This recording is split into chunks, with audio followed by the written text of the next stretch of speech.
Hi, folks. Welcome to our first meeting. I'll give things a minute or two for other people to join, and I'm hoping people can hear me. I'm on dodgy conference hotel Wi-Fi.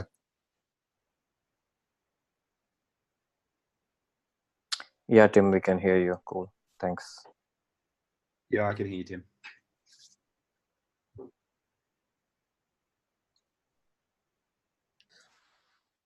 Because of my location, I'm also unable to access the Google Doc for agenda or take notes. So, Davel, I'm mostly going to rely on you then for that. Yep, I've already signed up for it, so thanks.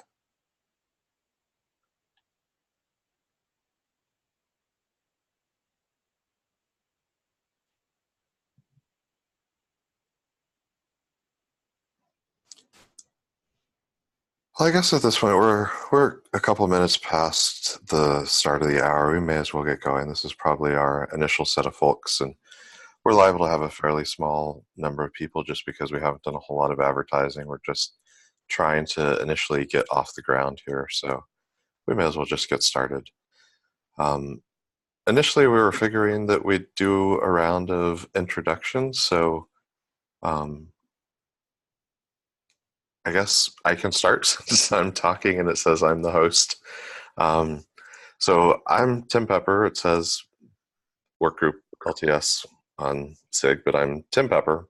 I work for VMware, and I partly have an interest in this topic because as the 112 release team lead and working in SIG release on and off this year, I've really come to feel that the project's got a weakness, I guess, in the release engineering side.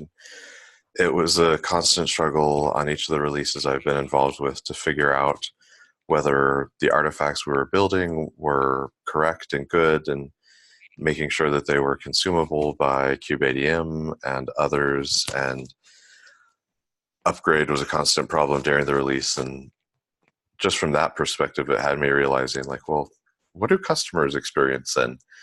And trying to think about what we could do to improve the situation. And from that context, not necessarily LTS specific. I know that the LTS term is controversial in many parts of the project. I want to be sensitive to that, but just to be thinking more about release engineering basics even is kind of what I'm interested in. Actually, Tim, can I interrupt you? Yeah. Are we recording? I know. Oh, yes.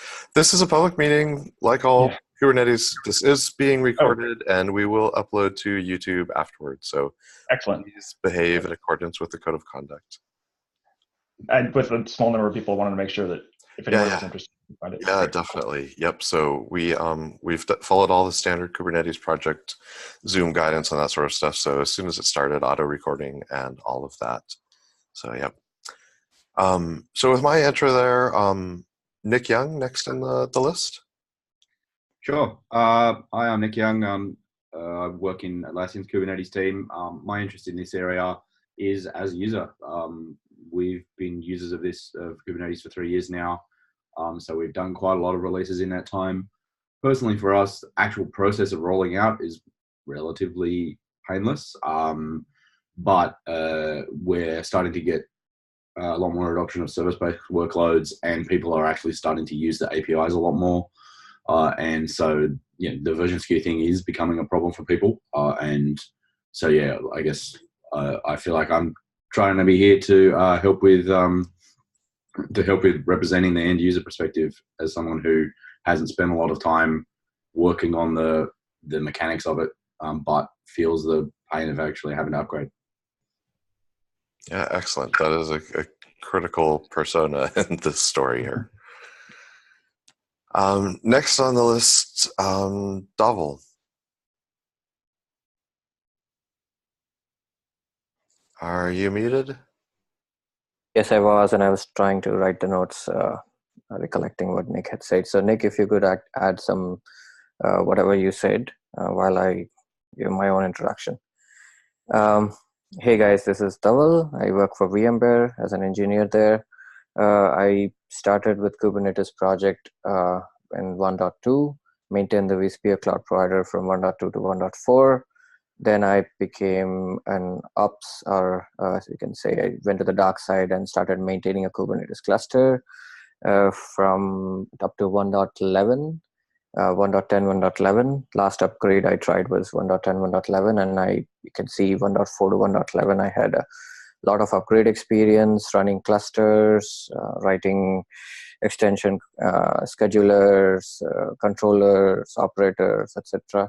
So I learned a lot about Kubernetes and also operational experience, and that's why I'm here. While I was part of I was actually observer in the 1.12 release. I attended all the meetings, and then now I'm a test infra lead. I, I had various questions about the release cycle, etc. And when I posted those questions at different forums, I got various answers, and I felt that there is a lot of opinions, there is a lot of good perspectives around, but there's no platform yet for discussing and chalking out all the issues. So I felt this is a good platform, and that's why I volunteered working for the working group. And Jordan. I'm Jordan Liggett. I've been on the Kubernetes project for a while, originally working with Red Hat, and I'm now at Google. I've had a lot of experience both supporting Kubernetes in on-premise customer environments and in hosted environments.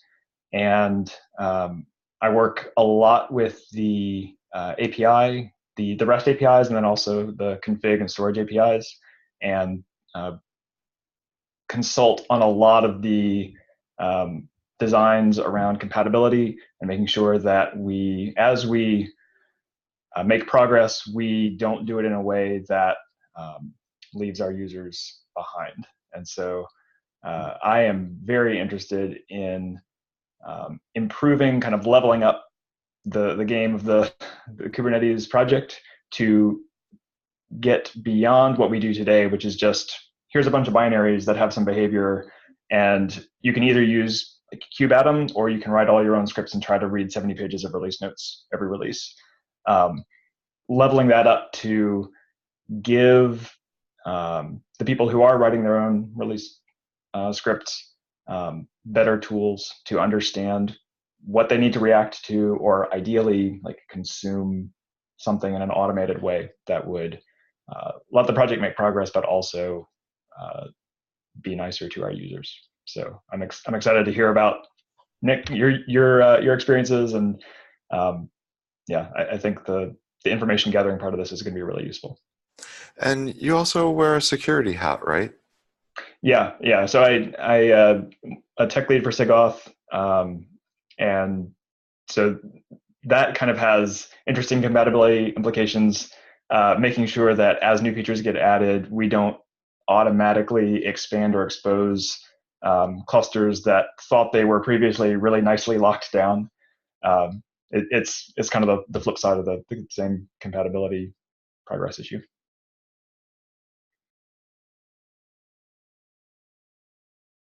And I was actually referring more to the PST hat.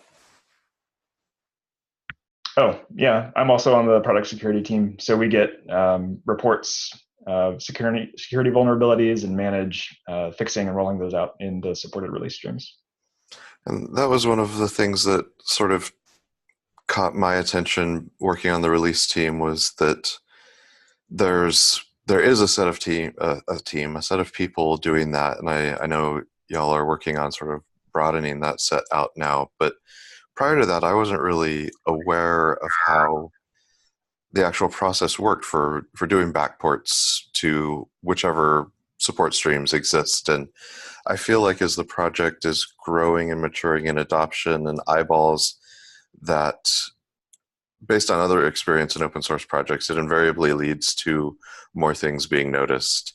And that then leads to more work on backporting. And I think it's one of the important things that we'll want to think about as a group and try to address is that just the cost of support.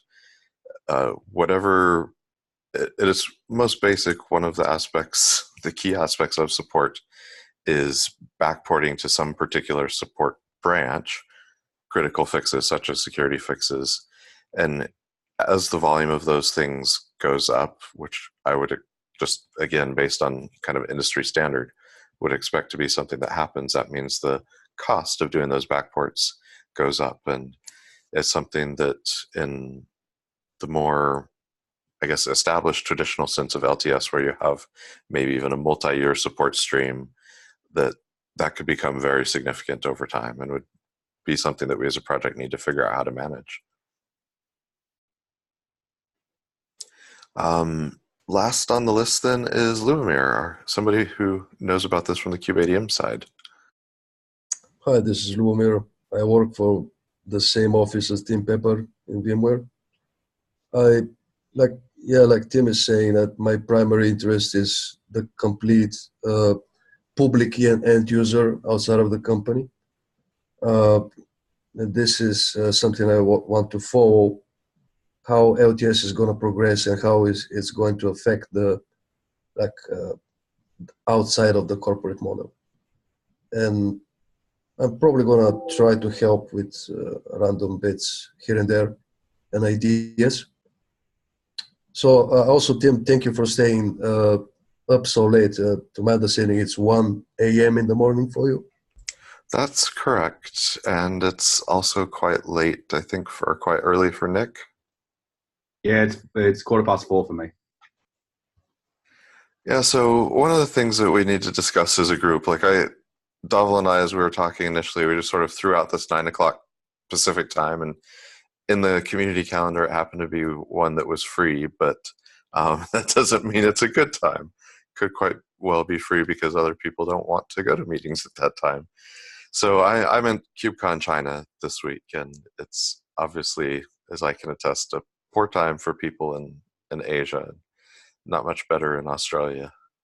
So I think one of the things that I would like to do, and that I've tried to push in SIG release and the release team also, is to alternate meeting times so that we can at least be inclusive of other people. And maybe not everybody attends every meeting, but for example, having Nick in a totally different time zone than North America, and Lubomir, if you were interested, I mean, we could have North America, Asia, Europe, some sort of cycle where we're running the meetings at different times. I mean, I'm fine with working in the Palo Alto time zone, so. Lubomir's a machine. He's amazing. Yeah, so, look, go ahead. From my point of view on that, yeah, it certainly would be nice to not need to wake up at 3:30 in the morning to join the calls. But I've kind of accepted that a lot of the time for the stuff I do need to. It's doable, but yeah, it'd certainly be nice to have a rotating schedule or something like that so that we can alternate the meetings. So not moving away from the introductions, I just wanted to put in here saying Quinton messaged me saying he could not make it because in KubeCon China it's too early for him. So he wanted to join in, but he could not. Just tell him Tim is on and he's in China. Tim, go fine. Yep, next meeting we can ask him this. Yeah, I actually saw him earlier. Well, let's see, it's not earlier today anymore, but yesterday. And it was actually the first time we'd met face to face. So he's our other organizer, which I guess is the official project term for work group facilitator sort of people. And we wanted to pick an initial set of people. We tried to see who both on KDev and on the latest GitHub issue had responded both positively and even sort of from a contrarian perspective, just because we wanted to have some breadth of involvement and then try to get a mix of people from different vendor backgrounds, time zones, and the different personas too, not just have people involved in Kubernetes development, but be looking for people that have a user perspective and operator perspective, because these all matter to what we do. And it's, I think, too easy to focus on what's easiest from a developer perspective, but that means we're neglecting the operators and users. So Quentin was one of the folks who'd replied, and I think especially from his company's perspective, he can bring a fair amount of interesting insights there. I wanted to ask something here. Like, is there like already established a roadmap for the working group? No, and we're actually, so working groups are a little odd, I guess, compared to SIGs or maybe committees as well, which are those and sub projects probably are the most clearly known things within the community for sort of organization. SIGs are now, with the SIG charters, are fairly structured in terms of what's expected, but they're also easier because SIGs own code. Working groups don't own code, so you have some sort of mandate to address a problem, and that means you don't have as clear of a charter, or there isn't even a requirement on a charter. But Dhaval and I, as we were talking about this over the last months, we wanted to make a charter and put it out there, even if it's not strictly required, because we recognize that this is a really contentious topic and it could be very easy to just get stuck on some certain details. So we wanted to kind of lay some ground rules about what we thought was in scope and out of scope. And then also to approach it from a very open-minded perspective, making sure that we don't just say, like, this is about traditional LTS, multi-year support, very long version skews across those, and support upgrading from 1.12 LTS to 20 LTS, say, hypothetically, like that sort of model from other software projects that we're not necessarily sure that could work here. Like today, I really don't think it could functionally work on this project. But even if that's the aspiration or desire from an end user or operator perspective today, to be willing to question, is that the right thing?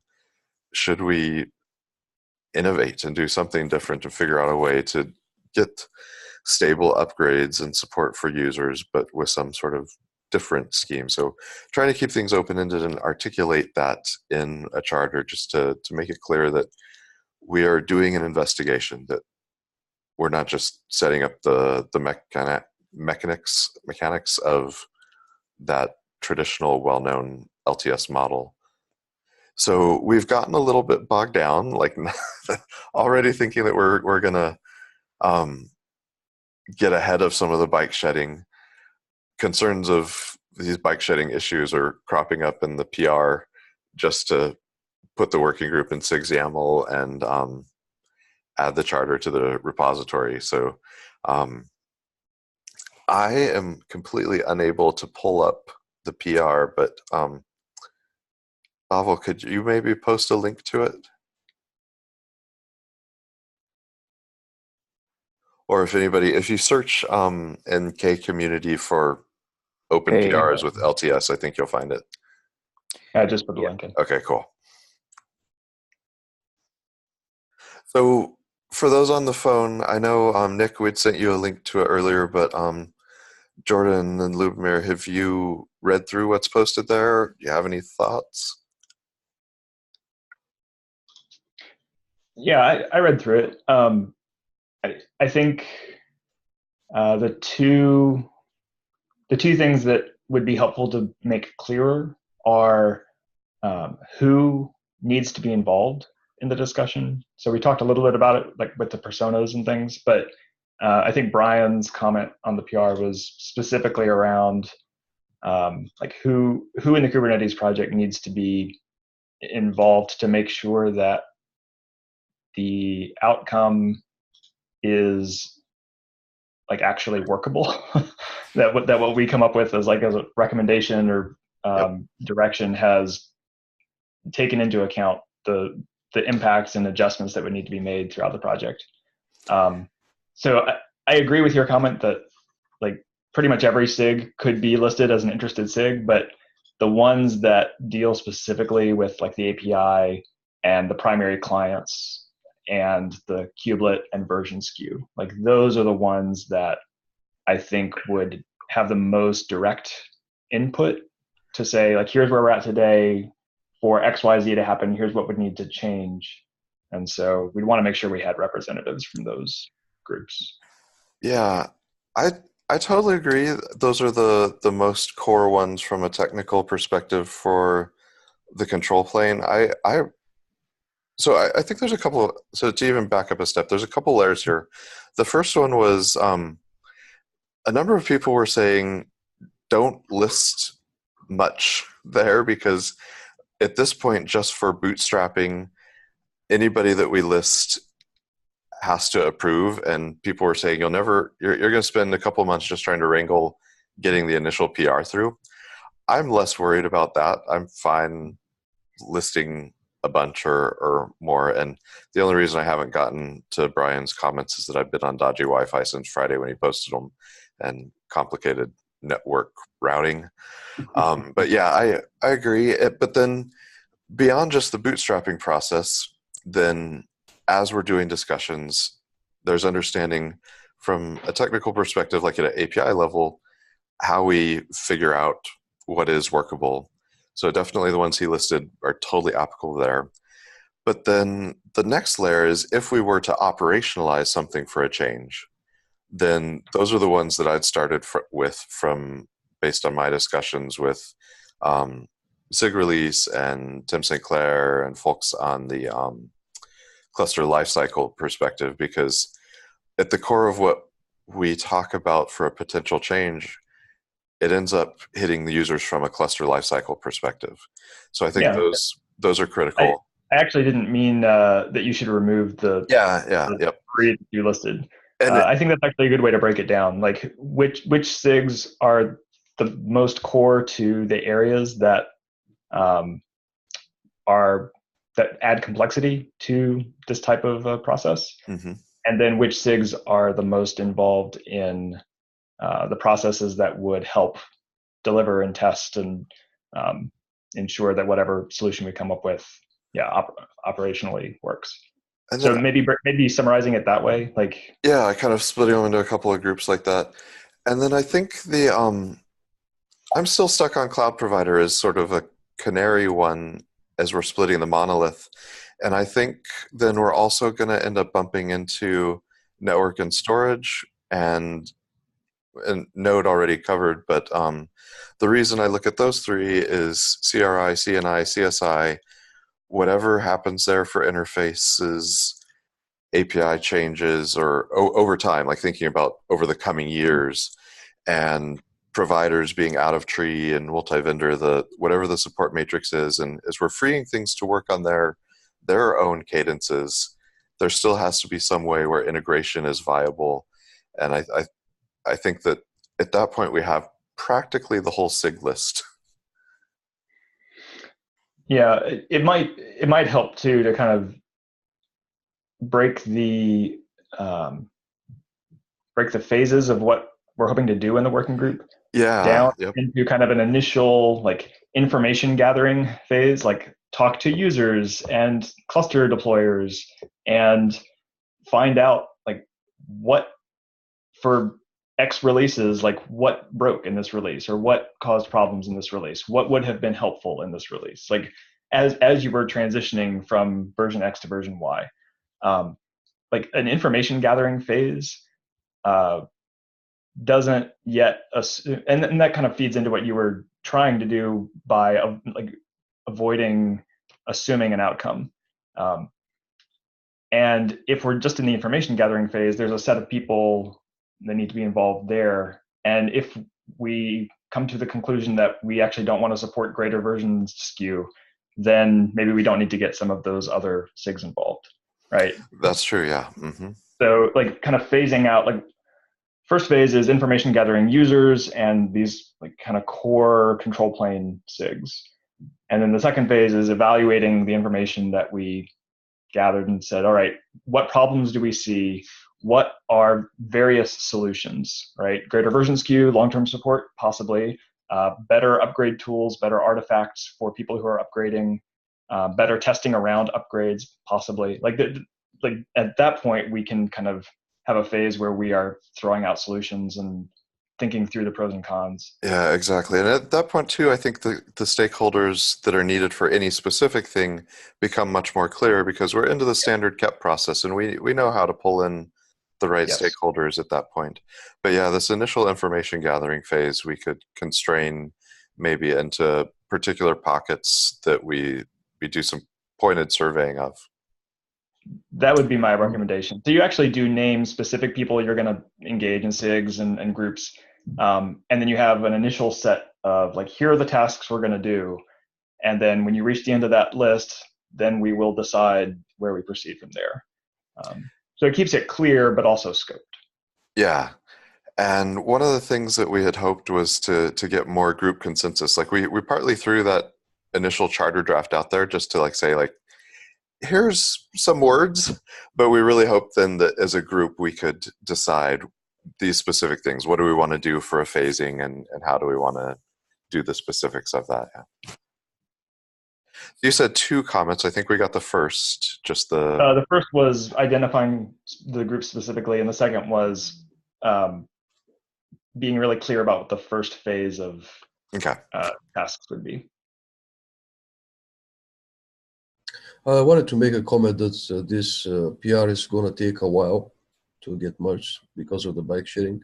So my proposal there was to invent some sort of a mechanic for key members of the community to vote. I'm not talking about a public voting system, like distinguished tech leads and SIG leads, and for things like deciding how much is going to be the length of the LTS cycle, things like that. I think a voting mechanic was definitely needed. And I also think that all 6 are stakeholders here. It's not just, you don't want to leave certain 6 out of the picture because they're not going to like it. I think if we've done a survey and somehow we've decided like the way is to set in releases as supported and every nth release is going to be called LTS and we're going to support that for Y years. At the point that if we were to come to a point where we declared those 3 magic numbers and they're different than what they are today, I'm expecting that that's going to have to be a KEP and that every STIG would be a stakeholder, a blocking stakeholder on that. I think that's what the model would be today, but I think, like you say, if we get to a place like that, it's going to be very slow to drive the lazy consensus towards. Yeah, I mean, for something like that, it wouldn't be lazy consensus. Like that kind of a change has to be opted into. I agree that getting the charter merged becomes harder the more it bites off. And so if we can scope it down to say, we're investigating to try to improve this area needs improvement. We're not sure what specifically it needs yet, but figuring that out is the goal of this work group. Here's who's going to be involved, and here's the first set of really concrete things we're going to do. And then at the end of that, we will evaluate, do we disband? Do we come up with recommendations? What do we do after this will be determined. I think we'll be able to get this merged quicker than you think. Yeah, I agree. The key is being sufficiently vague, but also concrete on the stakeholder list. Yeah. I mean, I think, as Jordan says, I think the key is to be clear that this is an initial investigation, not to be vague. It's to be clear that, it's like, hey, we know everybody knows that something needs to give around this area, but we don't really know what needs to give and how it could give and what are the options. And so the first part there, is to say, what are the pain points? What don't people like? I mean, I think we all have an idea about what people don't like, but chances are pretty good at this point that we all have different ideas about what people don't like. Because we're even in this small group, we're a relatively wide cross section of, participation levels and, knowledge of the code base and knowledge of the release process and all this sort of stuff. I think it really is key to sort of do a good information discovery thing. Now, exactly how that would work, I'm not sure. But I think that exactly doesn't need to be in the charter, right? Like, say we're gonna investigate across these personas, try to collect information on pain points. I think I that think could be sufficient. Sorry to interject there. So I think the important thing is to classify is that the group is not going to be vague. The charter might be broad. So the group's outputs may not be vague, but the charter might just cover broadly saying these are what we are trying to intend to do, right? That's what I just want to be clear about that. I think we want charters to be specific. The point of a charter is to be able to say, for a given activity, is this what this working group should be doing or not? I mean, when all the SIGs went and did their charters, like the point was to be able to say, for a given design or activity or artifact, like what SIGs are involved in this. And you should be able to look at their charters and say, oh yeah, well this SIG cares about this area because of X, Y, and Z. And so I am not in favor of being vague in order to move forward. I think being clear about the initial steps and how will we know when we're done with the investigation phase? Like, have we surveyed the past X releases or a certain number of users, or considered things that broke, things that went well? Like, I don't know. I would put thought into what do we want to find out to help inform this, and how will we know when we're done with that activity? Because if you're not being vague there, tends to lead to being vague in how the work group runs. And I've seen some work groups that kind of meet week after week and they're relatively aimless. Or and very little agenda, or just a call for anybody want to talk about anything? No, okay, let's cancel. Like, yeah, so I would like the charter to describe the goals in clear enough language that we could look at an agenda each week and say, are we progressing towards those goals?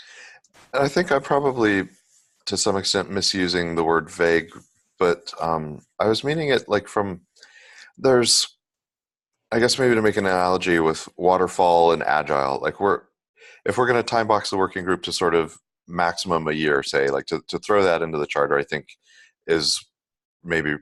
I think that's realistic, just to say that like we're going to put some sort of maximum time box on it. But in the meantime, during that year, to not say like this month we're doing X, next month we're doing Y, and spell that out across the course of the year, but to say over the next quarter, we want to focus on investigation, and then we'll decide what that leads to. And probably then we update the charter to describe where we're headed next, but that we don't have the concrete long-term vision of what the work group will be doing, because we don't know yet until we do that investigation and make some choices. Yeah, being clear about the short term, like the first phase that we know makes sense, and explaining what we'll do when we reach the end of that first phase. We will decide X, Y, Z at that point. That seems fine. I was going to ask, was a charter necessary for a working group? To my understanding, it's not. It's not, but I think in this case, very quickly, if we hadn't, we would have been asked for. Because if you look at the way the content is automatically populated in K community, sigs.yaml, everybody has like a sentence or two on what they're doing.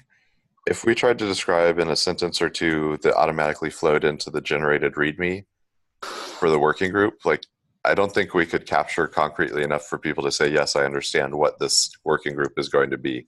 We needed something for a long form document.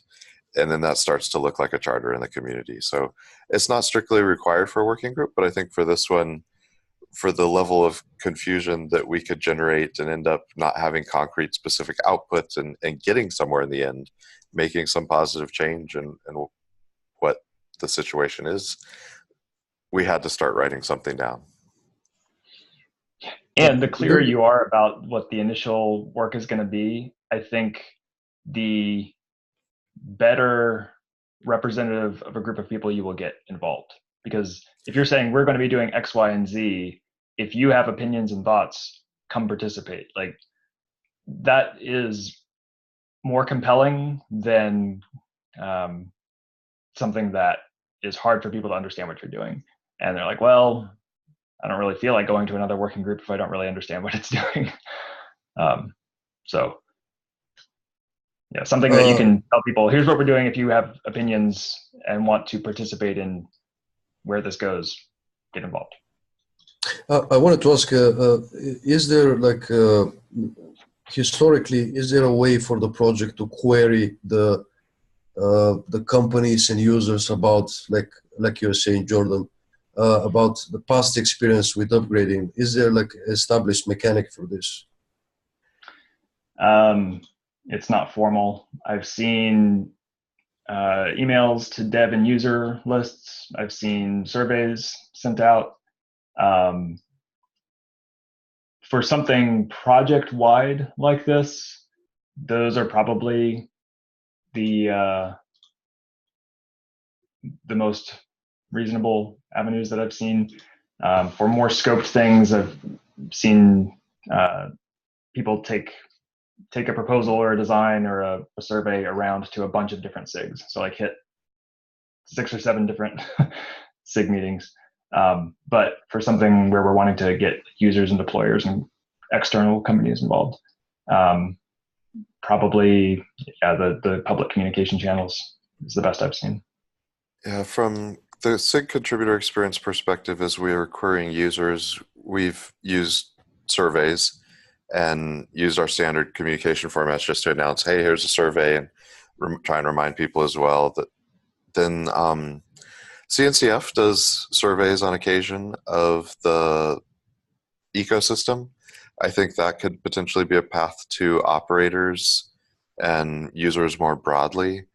And then the other thing that I was thinking about is we have a list that the CNCF curates. It's up to, I think, about 80 distributors, vendors, and hosting providers. And they have that list because those entities have uploaded conformance results. So that gives us an angle back to a contact. Who uploaded those? Can we reach out to, because all of this is public artifacts, right? Can we reach out to those people and say, like, hey, tell us your story? And the spreadsheet that's maintained there, it shows, I think, from 1.8 onward, which releases they've done. We can kind of look at some of those and say, like, hey, here's a set of vendors who certified on 1.8 and haven't since. Ping them with a targeted thing saying, hey, are you still active? Are you struggling? What are your issues? The ones that have got certified conformance on every release, ping them. Say, hey, it looks like you're able to move quickly. Can you tell us about what's helped you on the velocity? And maybe we find that each of them has a team of 100 people behind the scenes or something. Like, what are the specific details? I think we have an angle there to get at some interesting data. Yeah. Also, the public events we have. So Tim, you're at KubeCon Shanghai. Yes. In 3 weeks, we'll have KubeCon North America. That's very soon. But if we did put together some sort of survey, trying to start gathering information, promoting that at places like KubeCon would probably be effective. Yeah, I was gonna suggest that. So I was thinking of having a survey that we could, wish we had the meeting last week, so we could have done for KubeCon China, but we have at least KubeCon America. So I could probably jot down a beginning set of questions for the survey, and then we can all contribute to it to make one survey, and then probably give it to SIG PM and CNCF to see if they can run it. Getting a jump on a set of questions now, and ideally getting feedback from maybe some of those early stakeholders that we identified, saying here's the information that we want to know about our users and how they're doing and how we can do better. Are there specific questions that you'd want to ask, or a way you'd want to rephrase this, or kind of ask the question neutrally without pushing towards any particular solution? Like, we really want to hear what people's experiences are. So yeah, I would think that would probably be one of the most useful things we could do.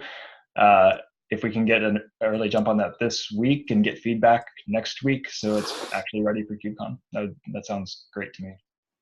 Yeah, I agree.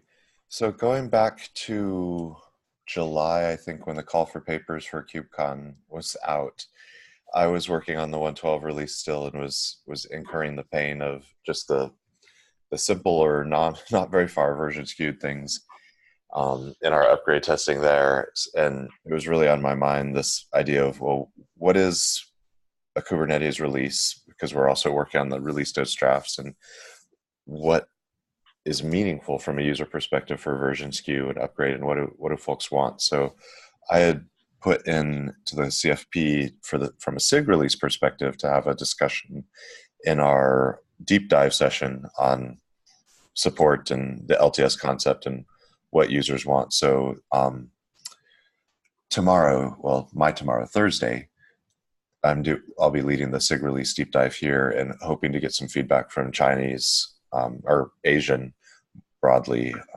vendors.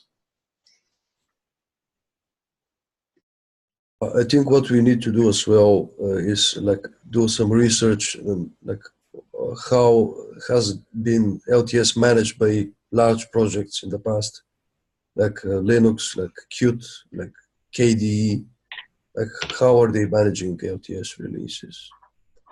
And I think there we should look more broadly too, a little bit of a survey of established open source projects. How do they do their release and lifecycle, regardless of LTS?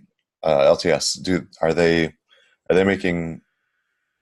there projects out there that we could learn from that are making more faster releases and maybe only having a single support stream that there's current and that's that.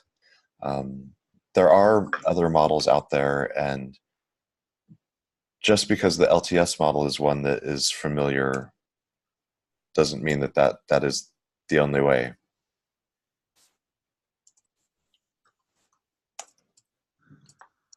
Yeah, I think from my experience, talking to people who are running clusters, there is quite a reasonable population of operators who are not well plugged into the wider Kube project, and so it's certainly something that I will do is have a think about. Vendor site. There's a couple of even just smallish enterprise like Kube for the enterprise forums in Australia, where one of the presentations there was literally, here's some highlights from all of the SIG activity, that I was like, oh, people don't know this already, but a lot of people don't. Like, it's hard to keep up with everything that's happening.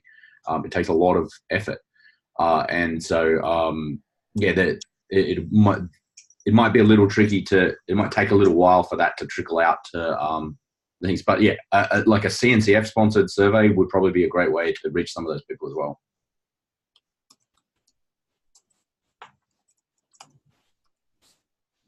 we can also ask the question about how long the users prefer to be the LTS release. 1 year, 2 years?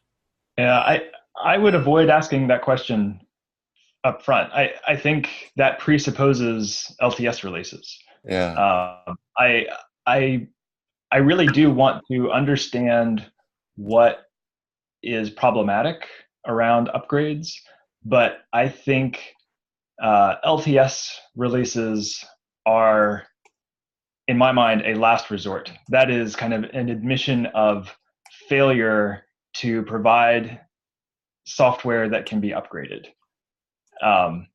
And if that's where we have to end up, I think it will come with compromises and implications that people are not happy with. Like, you can have an LTS release, but we don't support upgrading from it because we don't support upgrades across 8 versions. And so I would avoid asking questions up front, like how long would you like to be able to stay on your current version of Kube? Because people will say, oh, well, forever, please. And I think questions that are like, how often are you currently upgrading? Yeah. With the why in a box. I mean, there's a simple number, but then the why part is the really important thing to get at.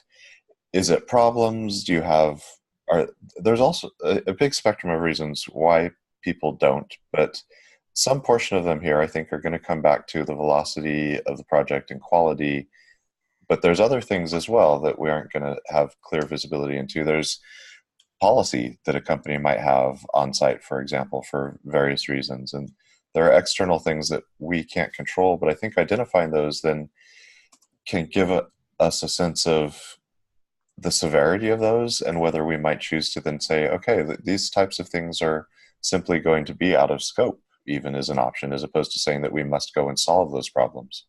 Yeah, we can look at the universe of things we have control over inside the Kubernetes project and the universe of things outside our control and see what we can do to improve the things under our control to help people who aren't able to upgrade as easily or as frequently as they want to, or when they do upgrade, they encounter problems, or they use things that aren't stable and those things change behavior. And so they want to just stick on whatever version they're on, even though it's not a stable version. Like, there's a lot of possibilities about why people are having difficulty or aren't keeping up to date.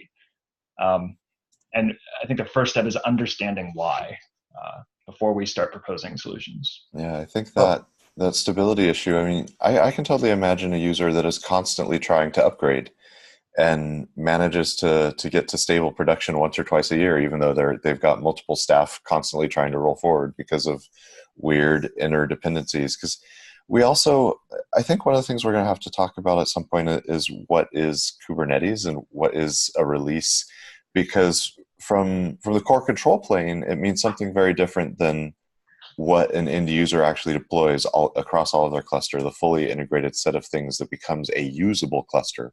That's much more than just the simple KK control plane. And thinking about version skew there and interdependencies, and we've been discussing this with a number of folks over the last month or so, it's become clear that the discussion last year at KubeCon around what is Kubernetes and could it be something like a kernel in a distribution, that's almost gotten lost, I think, in the noise of just the, hey, rah, Kubernetes, it's awesome, it's the Linux of the cloud. But when people hear that, they don't necessarily hear Linux kernel versus Linux distribution. And this concept of kernel versus distribution, I think we have gaps beyond just what's in control of KK, but as we split the monolith, thinking about, well, who's going to make a distribution, what all is included there, and what is the complexity? Because an entity making a distribution is going to care about some level of integration testing and locking things down at least long enough to complete testing and deploy it out to production before moving on to the next integration set. Yeah, and to me, the talking about like compatibility and long-term support, I am much more interested in stable APIs. And so if you think about when a lot of people think about APIs in Kubernetes, all they think about are the REST APIs. But we actually have three types of APIs. We have config file APIs, so config files that feed into the kubelet and kube scheduler and kube proxy are versioned APIs. Some of the components don't yet consume versioned configuration files. They're all fed via flags, thousands and thousands of flags. So config files, actually getting all the components consuming versioned configurations. Bless you, Nick. You look like you're dying there. And then working to graduate those configuration files to stable. So all the ones I'm aware of are still either at alpha or beta. So that's one set of APIs. Then there are the REST APIs that people write to. Most of those have stable versions available, but some do not yet. Like Ingress is still a beta API that essentially everyone uses. So there's the REST APIs, and then the last set are the underlying APIs like CNI, CRI, and those technically are still, I think, at alpha, despite that being the way all clusters run. And so I think it would be, especially when we talk about kernel versus distribution, and the core control plane versus all the things that distributors are going to wrap around it and plug in. They're wrapping things around it and plugging things into it via those three types of APIs: the configuration file APIs, the REST APIs, and then the backend CNI, CRI APIs. And I think regardless of whatever else happens with LTS or not LTS, getting those APIs, the way that you configure and speak to and back a Kubernetes server and cluster, getting those APIs to stable is essential. And we have much stronger and longer term guarantees around stable APIs, V1 APIs. If you look at the kube deprecation policy, it's like on the order of years for those, where it's on the order of months to a couple releases for the beta runs. That's something else that we need to link into the charter that I was thinking as I read Brian's comments, is the link to the current deprecation policy as well, and the breakout of the different chunks there in terms of APIs. Yeah, and so with respect to the APIs, I can definitely say as an operator that we've been bitten quite a lot by the sort of shifting sands there, especially with the config file stuff. That we've done our best to move all our kubelet flags as the config file stuff becomes available, but but that is a hard process, and a lot of the time it's shifting so fast that it's difficult to make sure you get it right, and it's easy for things to for you to end up moving a particular flag from being a flag to being a config file thing, or for the behavior to slightly change or something like that, and you end up needing to do really close inspection of the changelog that can make a version upgrade task take like a month. And when you're on a 3-month release cadence, having 1 month out of every 3 spent preparing for an upgrade is kind of not optimal. Yeah. So not to propose solution up front, but like we have computers that can help with some of these things, and it would be fantastic to take some of the energy of the people who are working on these improvements. They are improvements, but also say, consider the user. Like you've just told the user to change a command line of 80 flags to a config file. Do you think maybe you could like include a tool to let them do that automatically? I mean, also ahead of that, I think one of the things that we should be trying to get accomplished is a focus on how do we take the existing pain points that we hear about in the surveys that we're talking about, that sort of stuff, and codify that in testing so that we can spot in an automated basis, hey, your PR is proposing something that is going to reiterate this common pain point that users have. And I think conformance is a part of that. I know there's already work going on there around that level of APIs, but I think there's other things that we can do as well. API changes. API changes should not be part of. We should not backport API changes to begin with. So I'm talking more from the perspective of, right now we depend on humans noticing that somebody is breaking an API to a large extent. So I can give you an example. In kubeadm, we break the config every day. Like we make changes every day. But it's not GA yet, right? It's not GA. It's going to be beta in 1.13. So what we wrote is a automation tool called migrate. So you call kubeadm migrate, and it converts the old config to the new one for this version. Yeah, that's the pattern we want to see, right? I just want to point out that we have 4 minutes left for this meeting. I'm really excited that we didn't even notice that we are running out of time, and we have so much to talk about. I would just say we should get in the last few minutes some action items for ourselves. Like I've said, I'll work on the survey. I think there were a lot of good points made. I have not captured all of them as a notes guy, but I would say if you had comments on the charter, please go to the pull request and make a comment there so that we can exactly insert your comment in the charter at the particular location. It makes it easier for Tim at least to, incorporate those changes and put them in. Deval, in terms of the initial ideas for the survey, you can use a Google Doc, I think, for that. And maybe we can contribute to there. Yes, I'll send out an email to the mailing list. Please join the mailing list. So with the Google Doc, and everybody could comment or add questions as they So, like, and we can come as on a to that. voice that's behind a great firewall right now, could I suggest that maybe we try and do this not via a Google Doc? I know Google Docs are great for, and I personally love them for early collaboration like this, but I wonder if we could do this as a issue discussion and then shift it over to a PR if we wanted to make it durable somewhere within the code base. Otherwise, go from the issue straight to a survey. I mean, do folks think that it's realistic to do it that way versus a doc? I don't like not using Google Docs because Google Docs are much easier for this. And how many days are you going to be in China? Well, it's not just me. I mean, I'm hoping to get others involved in the SIG while I'm here, or the working group while I'm here. But just thinking long term is a project. It is something that we have to think about. How do we be inclusive of folks who can't access the Google Docs? Well, the folks from China I work with on KubeADM use proxies. I think Tim's broader question is pretty fair, that it is a good idea to do that. I mean, I think as a practical measure, Tim, like probably in the short term, because we've got a tight timeline for the Yeah, I survey. think you're right. Yeah, for expediency. Yeah. For Coupon, we're probably going to have to stick with a Google Doc this time, just because it's going to be so much faster than trying to do it via, comments on a PR or doing it in an issue or something like that, because it's hard to do. It's much harder to do sort of back and forth when you can't, it's easier to do that sort of collaboration in a quick way on a Google Doc. And Fair enough. I think this one, the time frame is critical. Yeah. We want to get this done in like the next week or so that we can do that.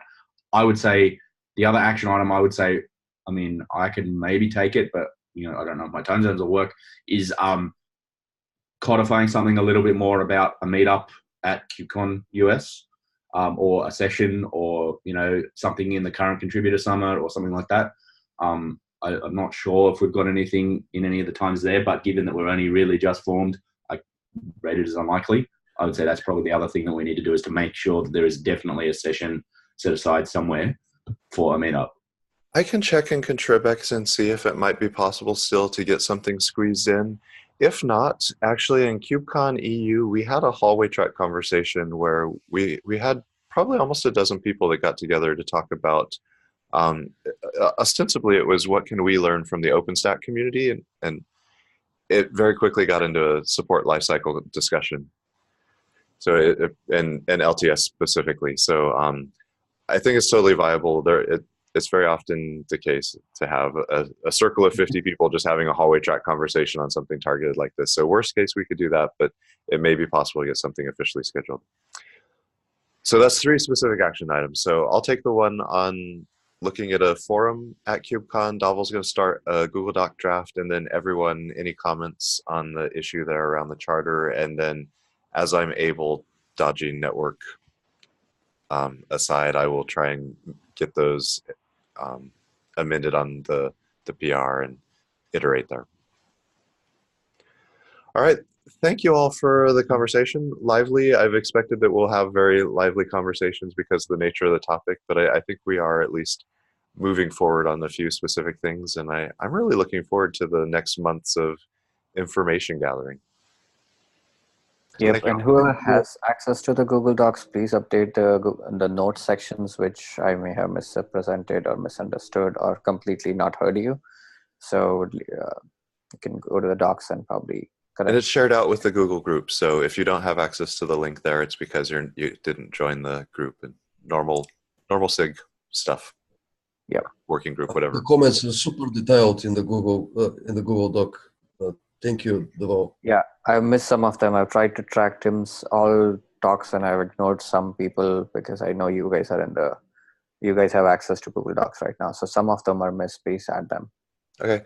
Well, thank you all. I'm going to end the meeting, and it may not be until the end of the week when I'm in a different location, but I will get this uploaded to YouTube. Yep. Thanks. Have a great day, everyone. Bye-bye. Thanks very much, everyone. See most of you at KubeCon US. Yeah. Yep. Bye-bye. Bye.